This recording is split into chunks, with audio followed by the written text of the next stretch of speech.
Hey everybody, welcome to Ask Glenn Anything with life coach Glenn Ambrose. That's Glenn over there. Hey Glenn, how are you? Wicked good, man. Awesome. How's the weather in the Dominican Republic right now? It's delightful, glorious. It's probably like 85 and clear. Very nice. It is dark and cold and kind of rainy here. Yeah. Jeez, I wonder if that has anything to do with why I moved out of Rhode Island. Maybe. So today we are asking your questions. If you have questions, please type them in the comments below and Glenn will answer it live. If you don't feel comfortable asking publicly, email Glenn@glennambrose.com and he will answer your questions there. Sarah says, hi friends. Hi, Sarah. Hi, Sarah. Where are you? It's like, where's Waldo?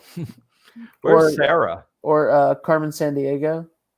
Like, where in the world is Sarah Barrett? Yeah. Where in the world is Flat Stanley? Yes. All applicable. All right. So our first question is, life is so exhausting. How do you guys keep going when you'd rather just give up? True that, man. True that. Yeah. It's exhausting. I actually was, there's divine timing. I was just sitting there today doing some meditation and some writing. And that was one of the things that I was working through myself. It can be exhausting. It's there's a lot in this world that is wrong, shall we say.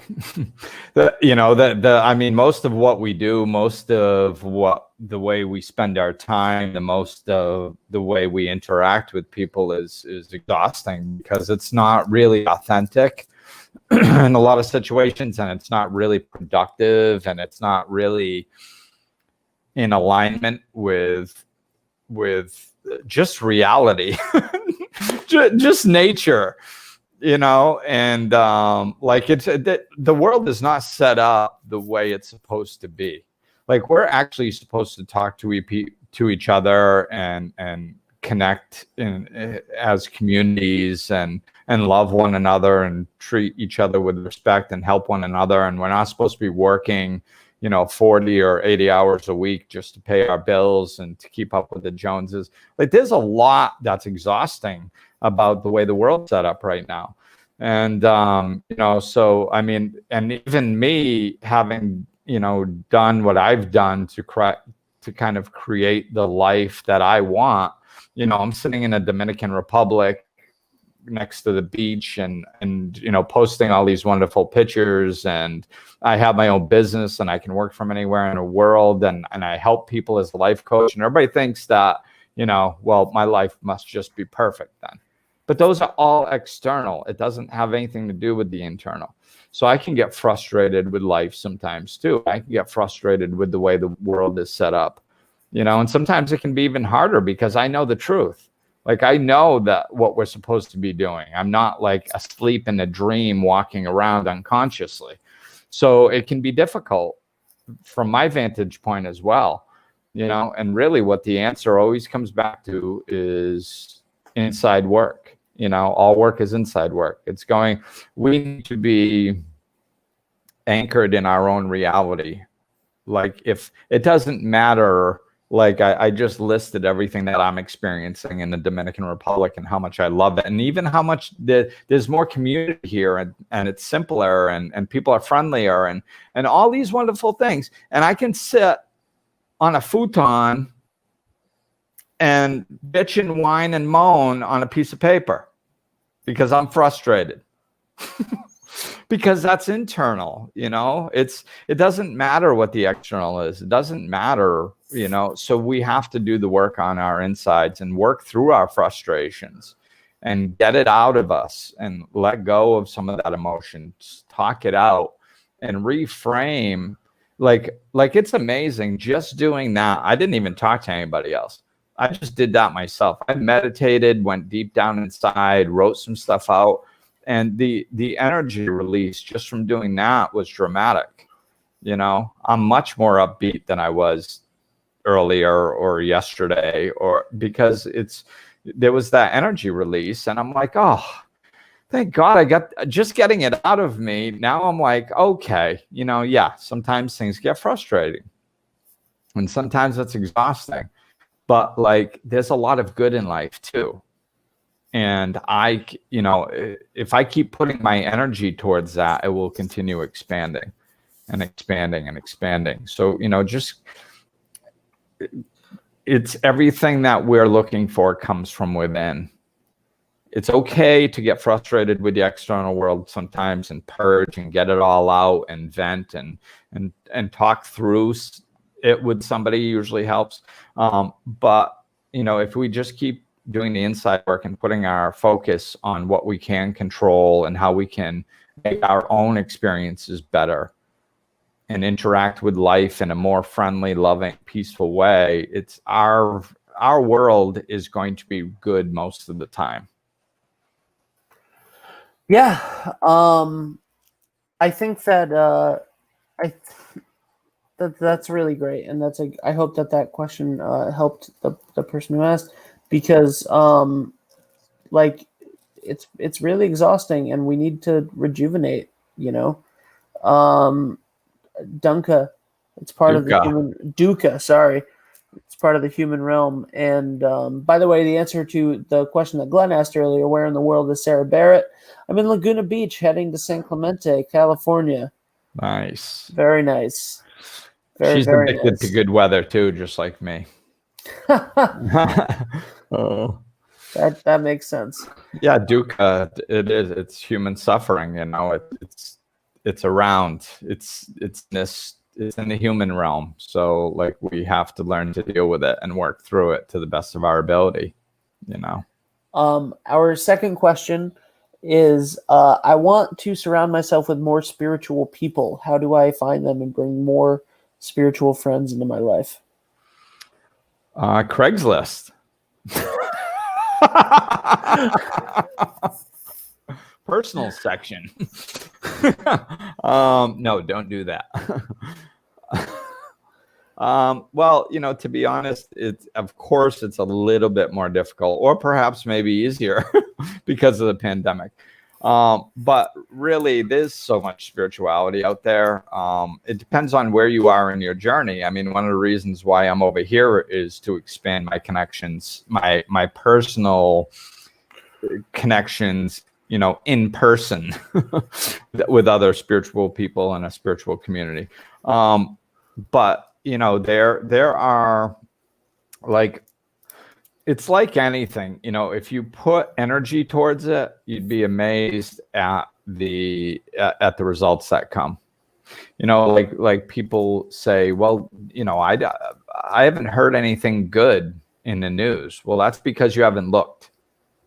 Like if you watch the news and you allow what you're being exposed to be controlled by somebody other than yourself, well, you're not, that's not you putting energy towards anything. You're not in control of your own existence and so of course you're not going to see anything positive. But if you start looking for positive news stories, they're everywhere. I get emails. I don't even know how I started getting them at this point. I get so many emails from different sources of good news sources. So, I mean, look for it. There's Natural Awakenings magazine that I used to advertise in Rhode Island. Lots of different states have those across the country. And lots of states, like Florida has multiple, because it's so large, it has multiple locations within Florida.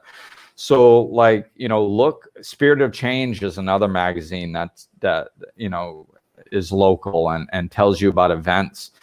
Yoga studios are wonderful because they have space and for their yoga classes, and they can't have, well, most places don't have yoga classes 24 hours a day. So they have this space that they can rent out. And most people that go there have a spiritual slant. So they start hosting sound baths and meditations and things like that. And if yours doesn't, ask them to. Be like, hey, could you get somebody in here for a meditation? You know? So like things like that. And you can also do all those things online. Nowadays, you know, especially with the pandemic, everything that you can ask for is online. There's tons of spiritual communities, and I'm talking free or very low cost. So, you know, start your own group and, you know, start posting that you want to have a little discussion for an hour once a week or something, you know, like have people over and social distance if you want, or what, you know, just put energy towards it. If you want, you know, I learned this when I moved to Rhode Island. I was in AA, and I only had like 9 months sober or something at the time.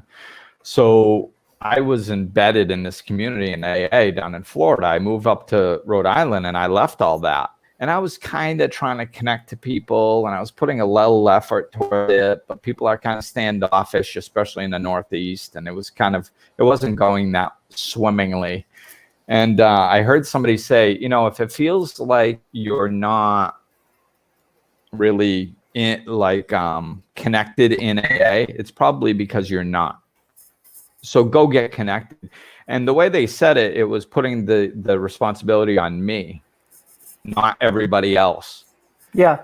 And I heard that message, and I went out and started putting more effort, not just standing near people hoping they'd turn around and start talking to me, but actually starting conversations and introducing myself. And when I put more effort in, all of a sudden I became part of that community. That's what he said. If you feel like you're not part of, it's probably because you're not.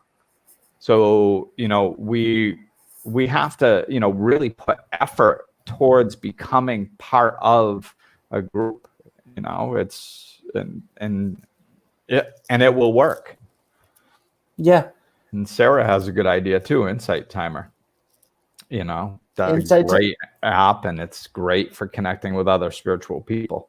And there's Urban Yogi is another app that I just started working with that is also doing that. And then Joy Undiluted is another app with some wonderful people that, you know, I know them personally that run it, and they're amazing people.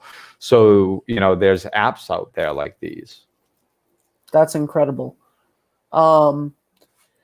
So my, I mean, I think that's, you know, I really feel like that's a big thing right now because everybody's felt really isolated this year, you know? So I think that like the need for this sort of connection is even more important than normal.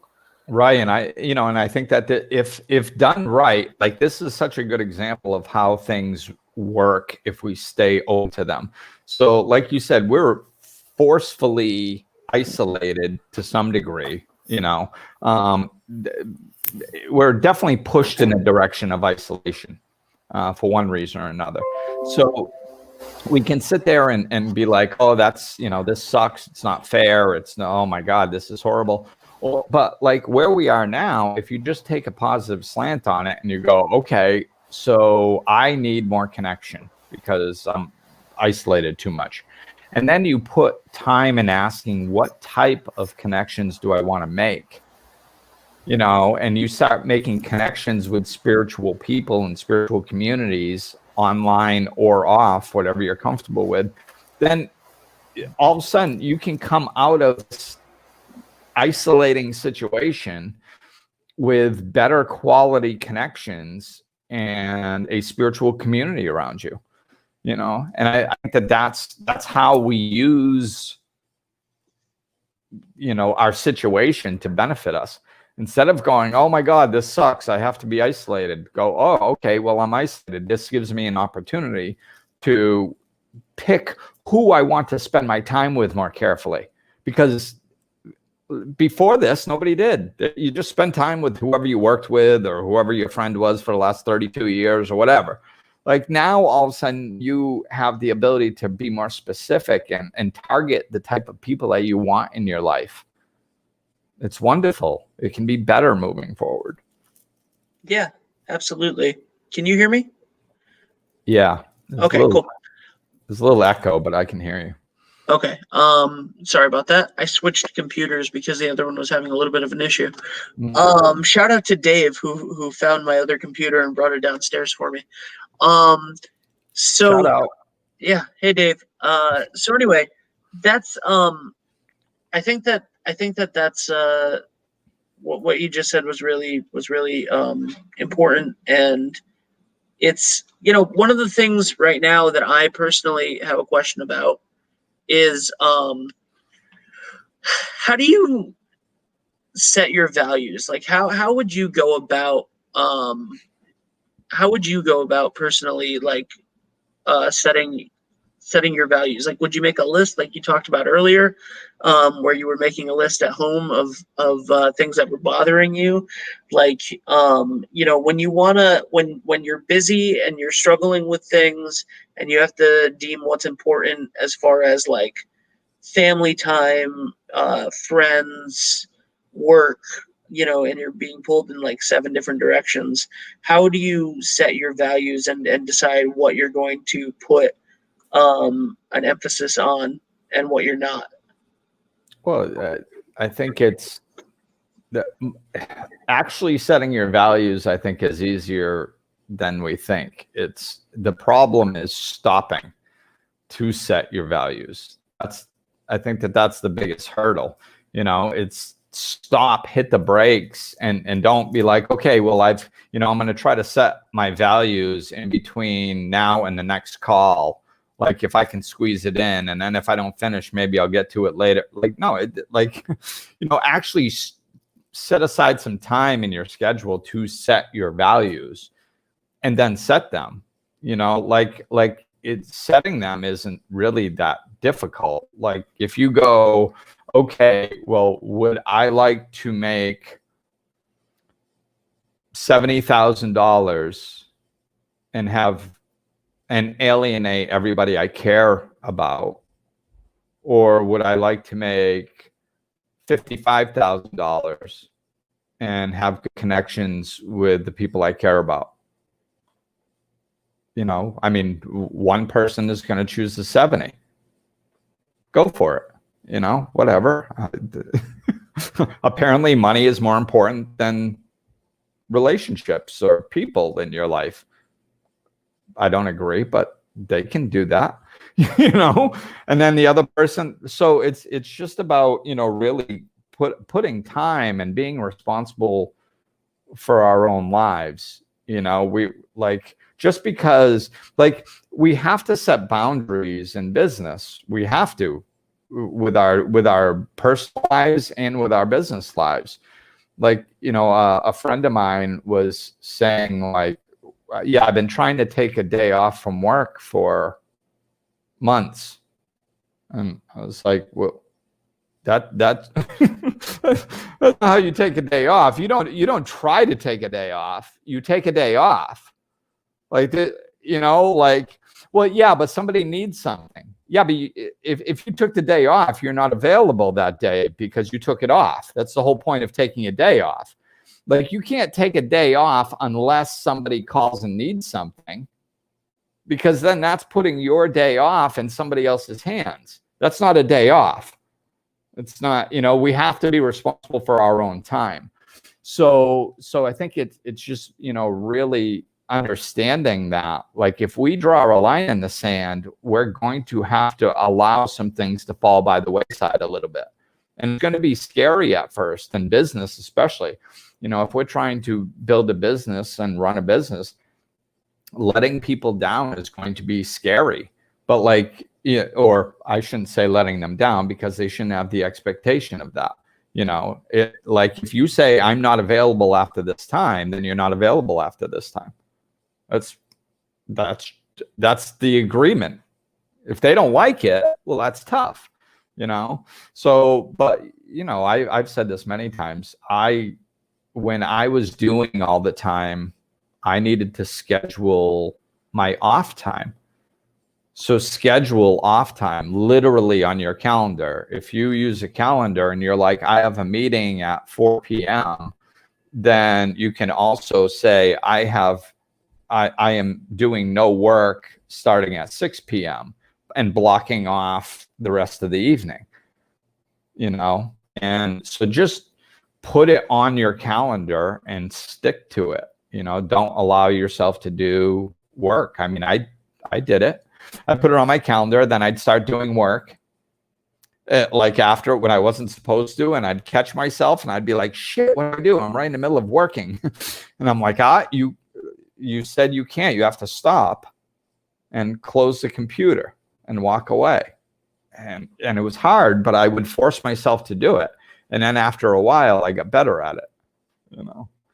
So yeah, I think it's just really about slowing down and saying, and asking yourself the hard questions. You know, do I want to have a relationship with these people? Yes. Well, then I have to put time into that. If it's important to me, then I have to put time into it. It's, you know, we're all responsible for our own lives. So we can't just kind of, you know, wait for stuff to fall into place or something and hope that it all works out. Like, we actually have to live on purpose. Yeah, that is definitely easier said than done for me sometimes. Cindy says hello. Hello, Cindy. And Buddy says, hey, Gardner, hey. No, Ben. It's hey, Gardner, hey. You gotta, I know, I can't do it. Don't butcher the Gardner language. I'm not.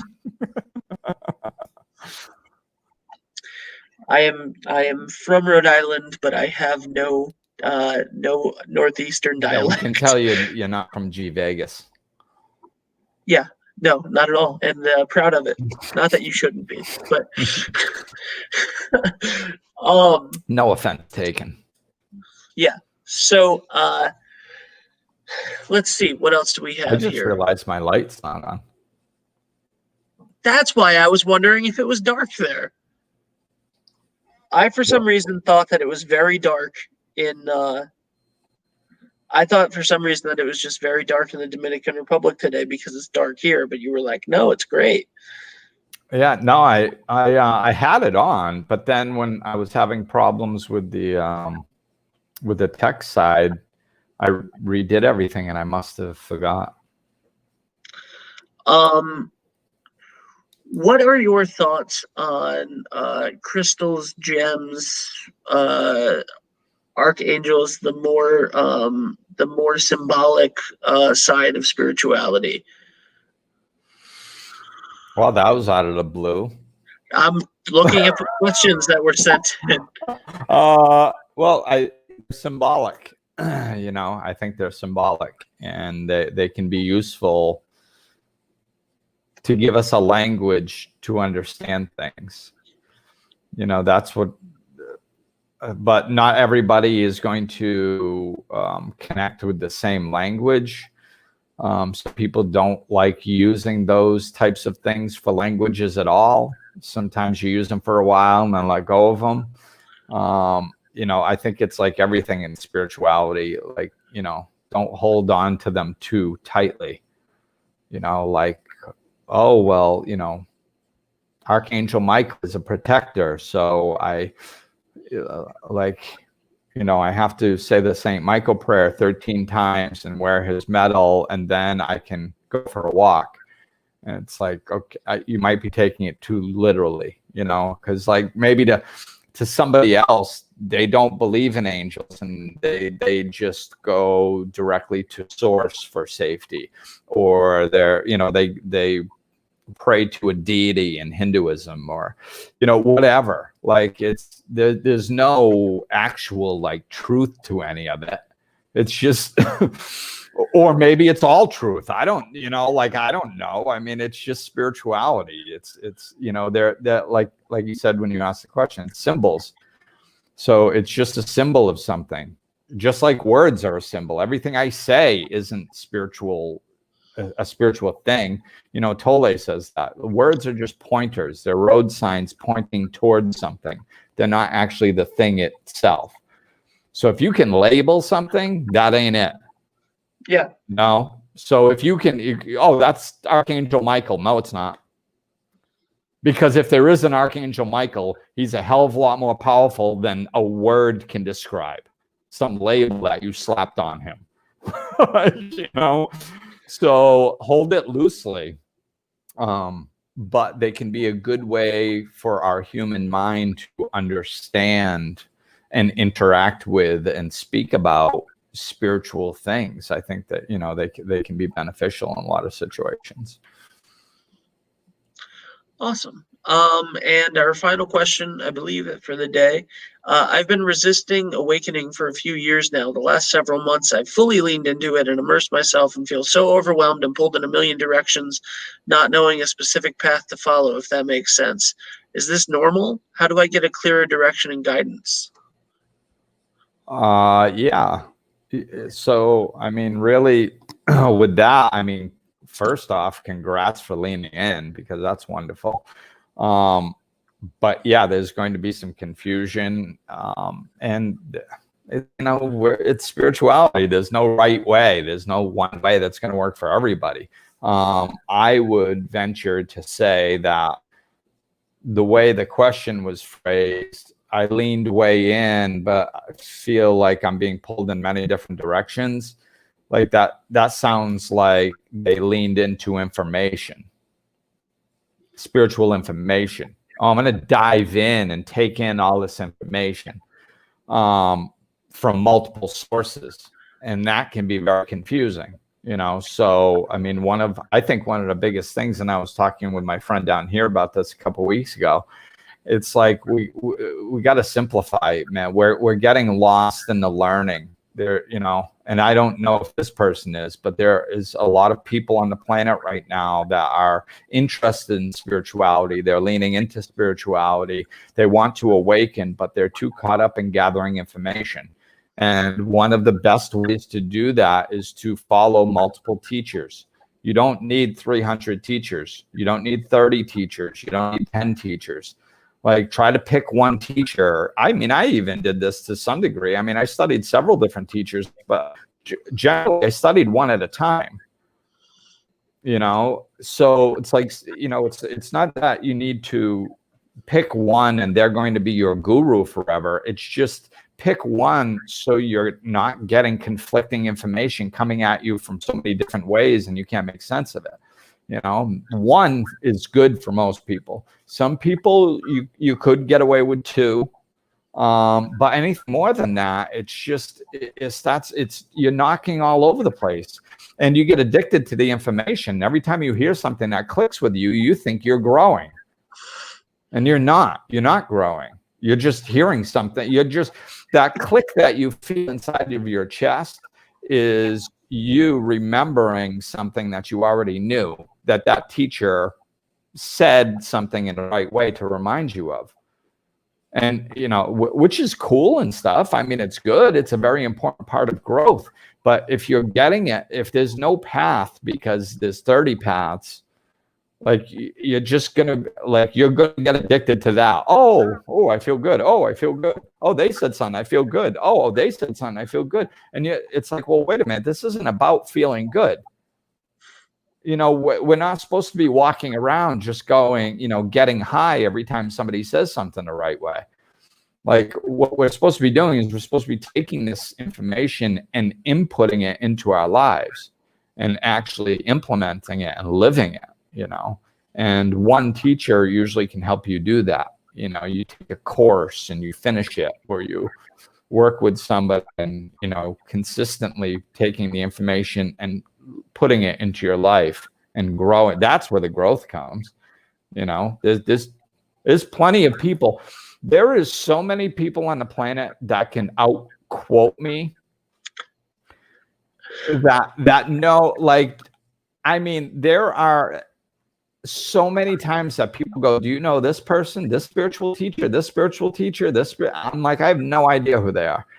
There's millions of them out there, and they're all putting their own spin on stuff. And it's like, I'm not a student of religious philosophy. So like sometimes somebody can be like, oh, well, look, in the Bible it says this and it says this, and like they learn the Bible frontwards and backwards, and they know every passage, they know all the little numbers, and they can regurgitate it, and their life is a mess, or they're walking around treating people like crap. Waste of time. And you can do that with any spiritual book. You can do it with mine. You can do it with the one from Buddhism. You can do it with Hinduism, Islam. You can do it with any spiritual text you want. You can learn it and until you know it and you memorize it even, and it's useless if you're not implementing it into your life. So it's really about, again, everything's slowing down, man. Slow down. Take in some information, try to understand the actual information, understand it, intellectually and conceptually, and then implement it physically. That'd be a good thing for this person, is go listen to that podcast. What was that podcast? I don't know what the title was, but it's like 3 levels of consciousness. That was the name of the podcast. Is it? Yeah. So, it could be. So, but what it is it's like we have to learn things intellectually, we need to learn them conceptually, and we also have to live them physically. That's how we change as physical beings. If we just learn things intellectually and we don't understand them conceptually, or we're not living them in our daily life, we're not going to change. It's a complete waste. So we have to get those 3 parts, and it doesn't matter what order they come in. Sometimes we'll get something conceptually before we understand it intellectually, or sometimes we'll live something and then get it conceptually and intellectually. But whatever way you get it, you got to get all 3. And that's when your growth really comes, and it's a lot simpler. So to finish up on that question, simplify. You want to get closer to the truth, simplify. If you're confused, it's because it's complicated. So simplify. You get closer to the truth. Awesome. Well, that's it for today. Thank you guys so much for joining us. If you have questions that you wanted to ask but you didn't get a chance to today, or you didn't feel a little comfortable with it, that's okay. Send them in, Glenn@glenambrose.com, and we will send them out. We will answer them. Glenn will answer them next week on the show. Join us every Thursday here on Facebook Live and YouTube Live for Ask Glenn Anything, live Q&A with Glenn Ambrose. Thank you, Glenn, so much. Nicole is watching on YouTube. Hey, Nicole. Hey, Nicole. All right, Glenn, anything else you want to say? I don't think so. Let's just, what did they say? I just had a flash from my child. At the, on, what was that TV show? Hill Street Blues. Yep, that was the TV show. I never watched it. Yeah, like this guy. So all the policemen and women would go in, and the guy would tell them all their like assignments or whatever for the day, and then at the end, when everybody was leaving, he'd say something like, "Let's be careful out there" or something. I don't know. It was just his catchphrase that he said every day, and I had that flash go right by me. I could see the guy, and so go out there and be careful out there. Hey, everybody. He used to do that sometimes. Hey, everybody be leaving and be like, hey, everybody. Let's be careful out there. Thanks, guys. Enjoy the rest of your night. All right. Goodbye.